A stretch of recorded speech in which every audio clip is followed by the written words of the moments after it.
Blessed evening guys. So, dito tayo ngayon sa Airport Terminal 3 and susundin natin yung isa sa kliyente natin na nanggaling din ng Philippines. So, direct flight ulit from Philippines to Dubai. So, i-ask na lang natin si Ma'am Lilian kung ano ba yung mga hinanap sa kanya ng immigration sa Pilipinas at bakit siya nakalusot. So, hintayin natin si Ma'am kasi kabababa lang din nung eroplano na sinakyan ni Ma'am. Hi Ma'am! Kumusta? Kumusta po? Nice seeing you, ma'am. Worth it po. Ayan. Kasi Ang dami. Ang dami mong bit-bit. Wala nang balikan. Blessed evening, guys. So, andito na po kami ni ma'am sa Terminal 3. Kadarating lang ni ma'am. So, direct flight din siya from Philippines to Dubai, UAE. Dati na po siyang nag-work dito sa Dubai. Ayun nga, oh, ang dami niyang bit-bit, oh.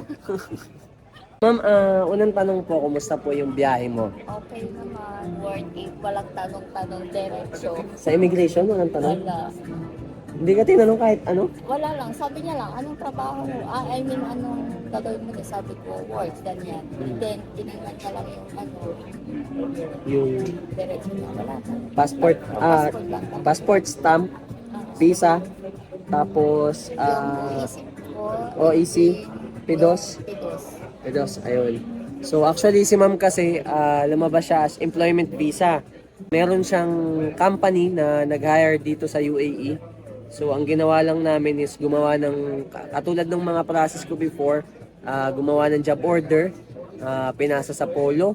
Pagkatapos pinadala yung job order sa Philippines and then yung agency sa Philippines yung nag-asikaso ng POEA accreditation, ng PIDOS, ng OEC and some other government sector na need ng approval. Nag-asikaso din si ma'am ng medical sa Philippines at saka kumuha din siya ng NBI yun kasi isa yun sa mga requirements. So ma'am, yung process po natin, kumusta? Ayan. Okay lang. Smooth. Smooth. Maganda. Kaya kayo kung gusto nyo, siya na lang tawagan nyo. Ayun.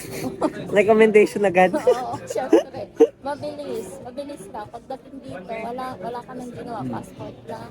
Tingin yung visa. Diretso na rin. Wala sila po. Anong hinanap sa'yo ma'am sa immigration dito sa Dubai? Passport lang. Passport lang.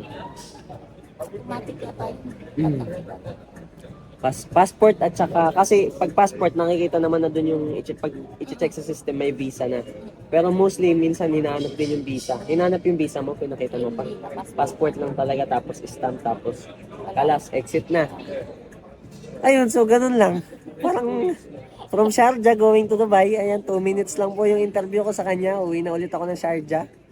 Ganun lang. So ma'am, gaano katagal yung process natin?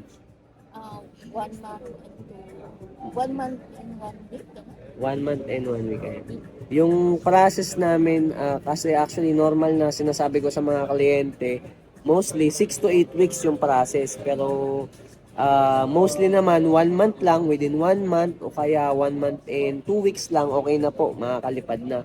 Reason kung bakit minsan inaabot ng 8 weeks kasi there are times na hindi natin ma-avoid na may latency talaga sa Philippines, yung agency or yung minsan may katagalan din na ma-approve yung job order sa Polo kasi nagche-check talaga yung Polo ngayon ng mga physical na office kung totoo ba talaga yung office. So ayun, yung so far yung kay ma'am, ayan, legit naman yan, talagang may employer naman yan. Ano pong magiging work mo dito ma'am? Sa office. Sa office. Ano pong position niyo ma'am sa Administrative officer. admin na yan. So, office worker po si ma'am. Ayun. So, wag na nating tanungin kung magkano yung sahod. Basta, yun na po yun.